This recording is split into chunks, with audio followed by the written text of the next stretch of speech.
I'm sure you've heard by now that Donald Trump has been indicted again. I'm not surprised. This time it's in reference to Georgia. And based on what I've seen from all the other indictments, this one might be the one that they really get him on. We're going to go ahead and get started with this clip from CNN when they announced that he was just indicted in Georgia. And then I have some other things I want to show you in reference to polling as well. So let's go ahead and dive right in.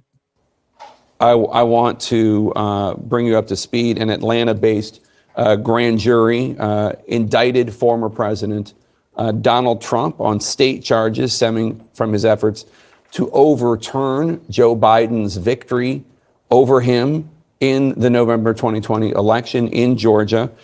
This is historic. This is the fourth time Donald Trump has been indicted.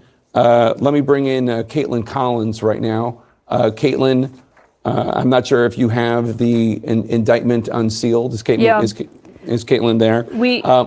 And tell us what is in this indictment. Is it just of Donald Trump, or are there other individuals? It's of other individuals. Obviously, it's a 98-page indictment. It's going to take us a minute to read through. But Jake, one of the most important parts, of course, is not just Trump's name is on this, but it's the others that are on this. And so we've got Donald John Trump, Rudy Giuliani, John Eastman, Mark Meadows is on here, Jake. Ken Cheeseborough, that's another unindicted co-conspirator in the previous indictment. Jeffrey Clark, that's the former Justice Department official that wanted to be named the acting attorney general, nearly did. Jenna Ellis, the Trump attorney. Ray Smith, another attorney. Robert Cheeley, Mike Roman, that's the Trump campaign official who was handling fake electors in that time period, Jake, from the election to through December. He's someone who's also been part of the, he had met with investigators in Jack Smith's investigation. His name is on here. And David James Schaefer, that I believe is the top former Republican official. He was in a campaign fundraising role that is also part of this and was someone who was part of that fake elector scheme involved in that. And so those are the names that I'm reading off this sheet right now that we see. Several different charges. We're waiting to see which ones, of course, apply to which people. But I mean, the first name that stood out to me, a lot of them are obvious, but Mark Meadows being on there. Obviously, that's he was fascinating. Trump's chief of staff at the time. With the White House chief of staff, and one of the things that's interesting about that is that there was no suggestion in the federal indictment of Donald Trump and 6 unnamed co-conspirators, 4 of whom at least are in this indictment as well and named. That's Giuliani, Eastman, Cheeseborough, and Clark. But Mark Short, Vice President Pence's chief of staff, told me that Mark Meadows, Trump's chief of staff at the White House, was the ringleader of the whole conspiracy. And he suspected that because Meadows was not a co-conspirator in the federal indictment, that he was cooperating. So it is interesting indeed that Mark Meadows is indicted in this state indictment. Yeah. So let me pause here for a second and just say this. That's pretty much all you really need to hear about that. And we'll get into the next clip because you've probably heard most of this by now anyway. We got to talk about something for a second. I'm not even here to tell you that Trump is not guilty. I think Trump is guilty. My issue is consistency. My issue is the fact that this is politically motivated and there's no consistency. Where was the same amount of accountability and consistency with Bill Clinton? Where was the same amount of accountability and consistency right now with Joe Biden in reference to Tara Reid, the accusations from her, and in reference to his business dealings with his son, Hunter Biden, where there's no consistency? It's all about what benefits such and such party at said time. That's the problem. And I'm supposed to sit here and believe it's hard for me to take it seriously because I'm supposed to sit here and believe that CNN and MSNBC and all these other channels, all of a sudden they really care about accountability. But when it is a Democrat politician, they don't care. That's why I give you side eye. When people say, why aren't you criticizing Donald Trump? Why aren't you doing Donald Trump, number one, is not president right now. Joe Biden is the president. I didn't even have this show when Trump was president. So there's that. Number two, I've said multiple times that I don't think Trump is innocent, but it's the timing. It's the inconsistency. It's the fact that I have never seen them go this far with any other former president in my adult life. Have you? That's the problem. I think we all know what this is really about. This is really about the fact that they do not want him to become president ever again. But that is not their decision to make. And I don't support Trump. I didn't vote for Trump. I'm not voting for Trump next time around. I don't support either one of these parties. But I am saying this. That is not their decision to make. That's the American people's decision to make. And had it not been for Trump deciding to run again, I don't even think they'd be going this far. You mean to tell me, come on now, all of Trump's business career, all the shady dealings that he's had before he was even president, everybody loved him back then. Rappers loved Trump. He was in all the rap videos. Everybody loved Donald Trump when he wasn't a politician. And there were multiple times when he had lawsuits for business dealings. But everybody loved him. Oprah brought him on her show. She was kissing his ass.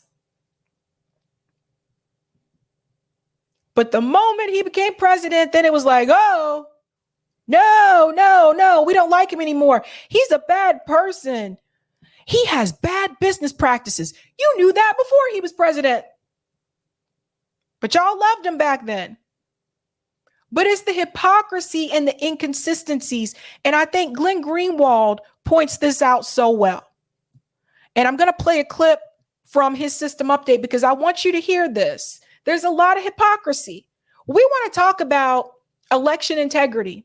Where was this same push from CNN and MSNBC when the Democratic Party, when the DNC cheated Bernie Sanders? Where was that same push? Most Americans that I talk to, when I tell them about the DNC fraud lawsuit, most of them have never even heard of it. We want to talk about accountability. Why don't we talk about that? Why don't they talk about Debbie Weiserman Schultz some more? Why is she sitting on a committee after what she did through the DNC, how they cheated Bernie Sanders? Nobody talks about that. When we talk about election integrity, that just goes over by the wayside. And Bernie Sanders went right with them. But I want you to hear about the hypocrisy, and Glenn sums this up so well. This is, or harms other elites, people like Bernie Madoff, who actually stole from a lot of rich people. There is a tendency not to bring criminal charges against them, except this has now been completely abandoned, but not as a general proposition, but only with regard to Donald Trump.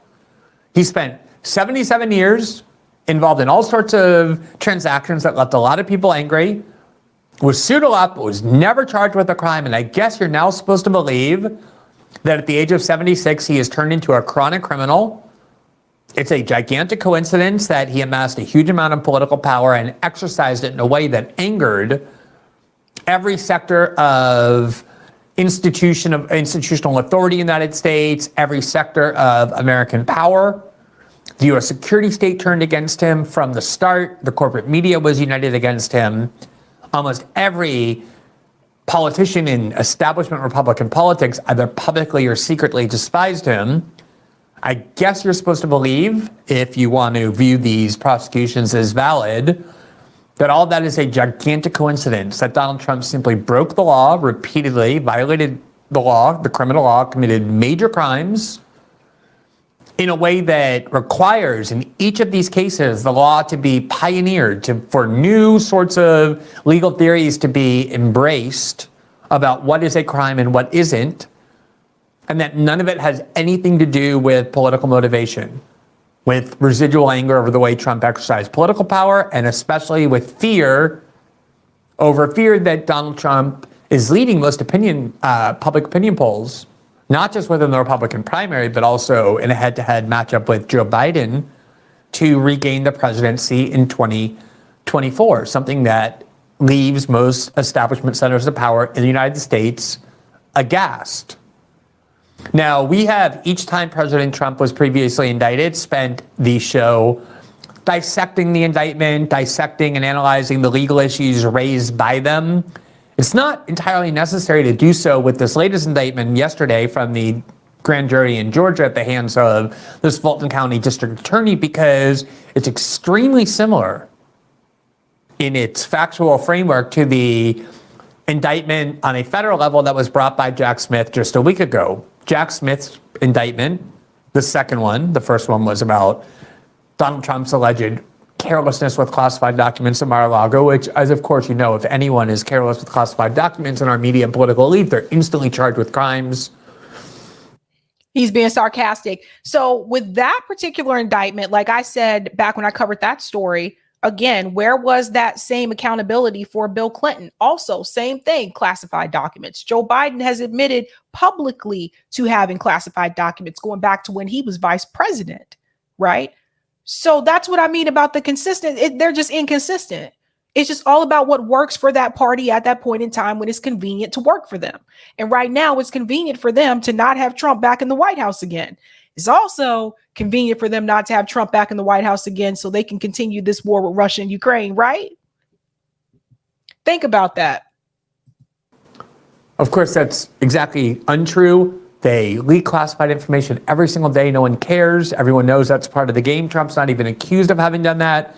And yet he's facing major felony counts, which for me, that combined with the absolute joke of a prosecution brought by the very liberal Democratic District Attorney Alvin Bragg in Manhattan, which was the first one, reveals the sham that's going on here, how transparently the law is being politicized and abused.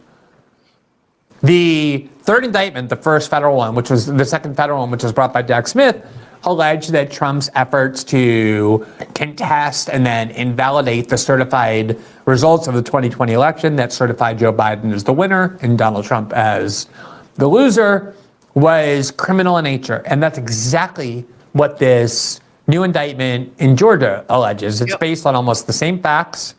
The district attorney interviewed almost exactly the same witnesses as Jack Smith interviewed. It's based on essentially the same set of events as that federal indictment. In fact, there's supposed to be prohibitions on things like double jeopardy and being accused of crimes twice for the same set of events. And yet here we have this district attorney in Georgia who has now succeeded in convincing a grand jury, which of course is very easy to do, to return indictments against Trump and 18 of his political allies. And the reason this indictment is more serious in terms of the dangers posed to Trump is because Georgia law has been shaped for many decades by a political so-called tough on crime mentality. And it's one of the reasons why I think people on the right and conservatives who typically cheer for that kind of a ethos need to think twice about whether handing prosecutors this very broad and permissive and sweeping ability to find crimes that take away rights from the defendants, the people accused of committing those crimes in the name of being tough on crime, whether that has the potential to criminalize all sorts of behaviors and provide huge amounts of discretion in the hands of whoever becomes prosecutors to turn almost anybody into a criminal or a felon for actions that really should not be criminalized. We are going to spend a little bit of time just going over the key details of this indictment on the way to putting it into its key context. So first of all, here from the Associated Press, yesterday is Trump and his 18 allies charged in Georgia election meddling as the former president faces his fourth criminal case. Quote, so one of you were asking in the chat, which number is this? This is the fourth indictment, and this may not be the last. I'm just keeping it real. I don't know what they're going to come up with next. I don't know what's coming next, but this is crazy. They wouldn't go this hard at Joe Biden, man. They wouldn't go this hard at Joe. Donald Trump and 18 allies were indicted in Georgia on Monday over their efforts to overturn his 2020 election loss in the state, with prosecutors using a statute normally associated with mobsters to accuse the former president, lawyers, and other aides of a, quote, criminal enterprise to keep him in power. The nearly 100-page indictment details dozens of acts by Trump or his allies to undo his defeat. including beseeching Georgia's Republican Secretary of State to find enough votes for him to win the battleground state, harassing an election worker who faced false claims of fraud, and attempting to persuade Georgia lawmakers to ignore the will of voters and appoint a new slate of electoral college electors favorable to Trump. Now, that kind of blurs the line between the prosecutor's description of events and the media's accounting for them, although, of course, when it comes to corporate media, there won't really be any line. They're 100% on the side of these prosecutors. I mean, almost every one of these indictments, they barely disguise or attempt to disguise their glee over these indictments being brought. But the whole criminal case, like the one brought by Jack Smith, is contingent upon the belief that when Trump claimed the 2020 election was the byproduct of fraud, he A, was lying. There was no outcome determinative fraud.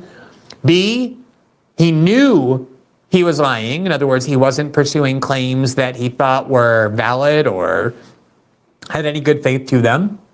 And that C, the methods he used were unlawful to overturn the election. So, for example, in that call to the Georgia official, you can look at these words of, I just want to find 12,000 votes or 11,800 votes. And if you believe that Trump's claims of election fraud were totally false and that he knew they were false, then you can look at that conversation with one interpretation, which is Trump was trying to coerce or encourage politically favorable officials in the state to fabricate or find fake votes in order to give him an election that he knew he had in fact lost.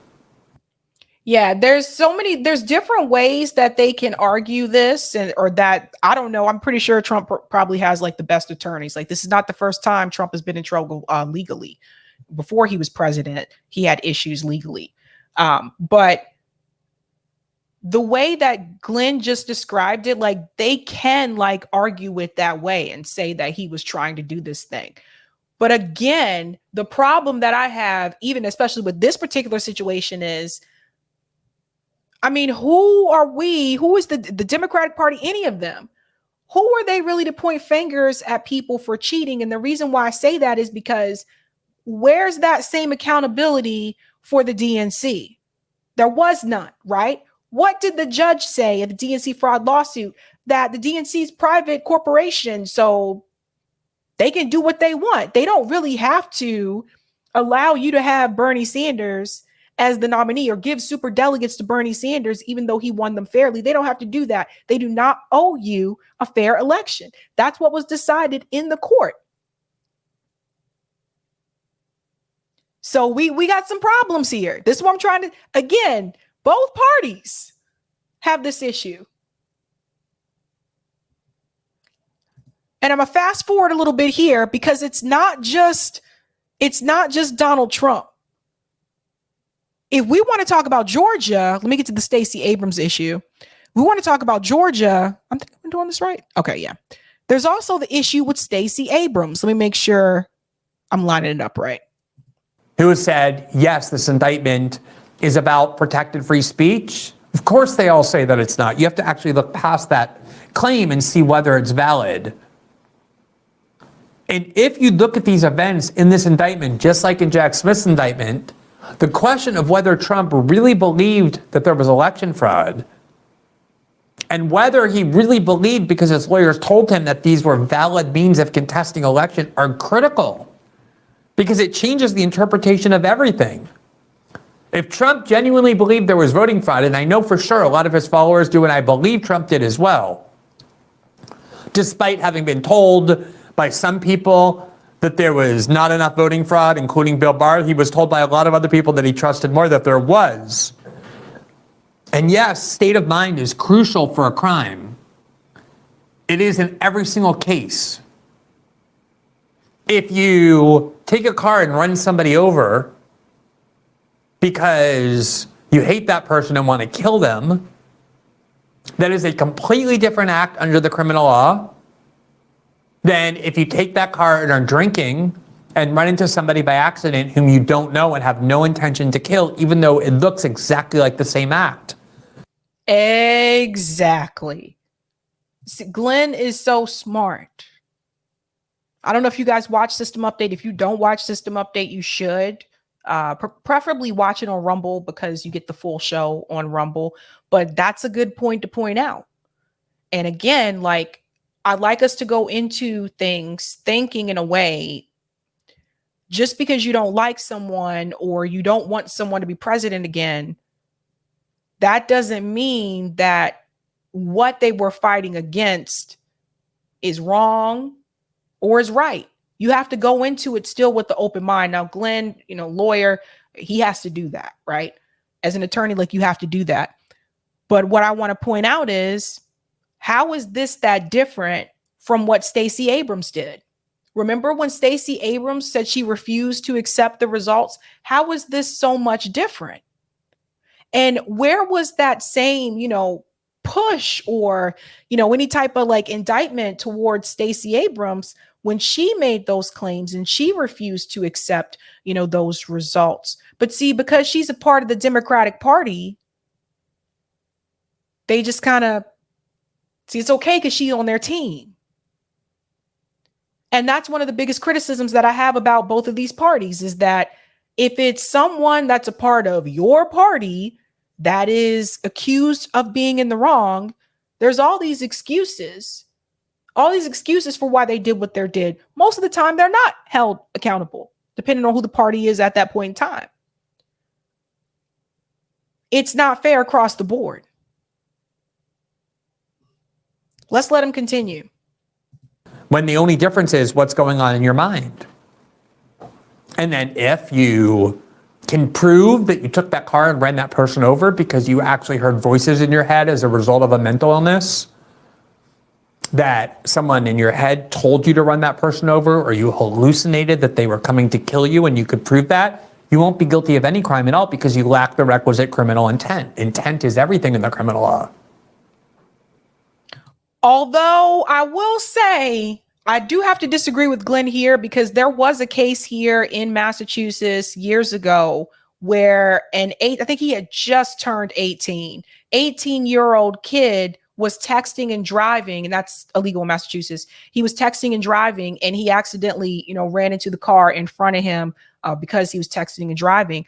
Those people actually died. The people who were in the car died. Now, when he got behind the wheel, he didn't have that intent on obviously running into that car. He looked down for a second and then looked up, and it was already too late. But that 18-year-old boy, he was just about to graduate from high school. They sentenced him, I think it was 3 years minimum. They said 3 years minimum to jail. They found him guilty still. Manslaughter, they said. So I don't know. Because sometimes, even if you don't have that intent, you can still be held accountable. The question is, did Trump have that intent? Did Stacey Abrams have that intent? That's the question, I think.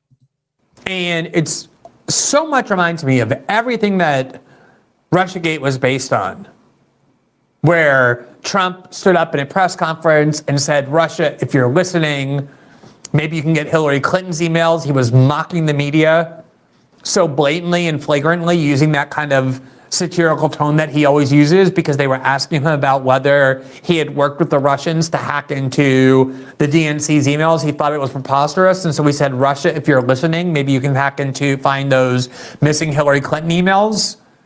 And they decided to interpret that earnestly as some sort of direct request to the Russians to actually hack Hillary Clinton's emails, as though he would make a request to Russia in front of 100 cameras to undertake an illegal act. They're constantly taking Trump's statements and giving them the worst possible interpretation, often absurdly, obscenely dumb, in order to give it the most nefarious possible reading. And so an example like that, where Trump picks up the phone and he either coerces a Georgia official to fabricate 12,000 fraudulent votes, or he picks up the phone and encourages the Georgia official to find what he believes is there, which is voting fraud, makes all the difference in the world for how you interpret this.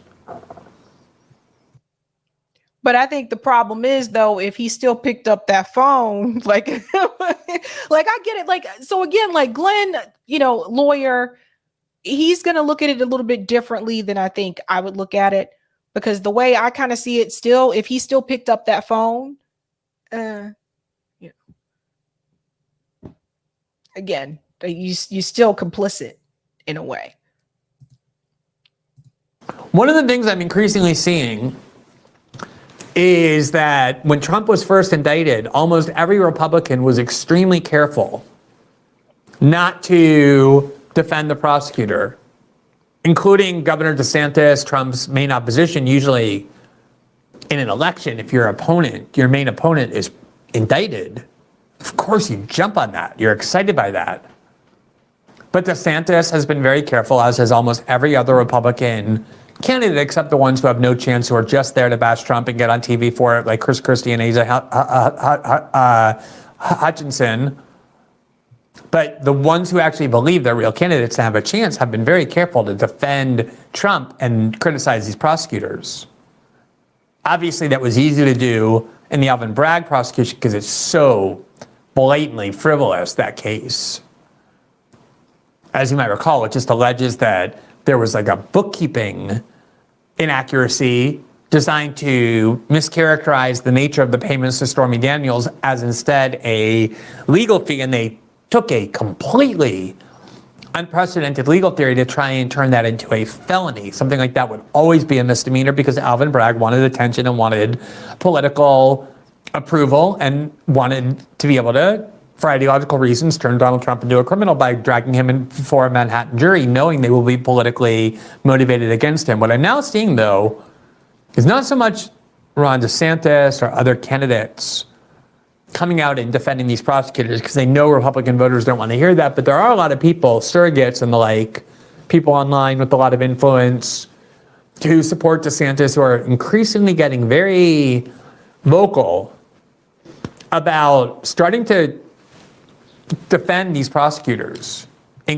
There's a reason for that. I'm gonna let me fast forward here because I got to tell you there's a reason for that, and I think it has to do with the polling that I'm going to show you guys, which I did predict this was probably going to be the case in reference to the polls, because I've been watching these numbers like every day, like the poll numbers every day. And Ron DeSantis is not appealing to a lot of people, and that's not good for all of his donors, because there are companies that have invested a lot of money in Ron DeSantis and they're banking on him, and he, according to them, he should be doing much better than he is right now, considering all the money that's been put behind him. Typically, that's how it works. The person that has the most money, they're the ones that get the more attention. They're the ones that are usually polling higher, that type of thing.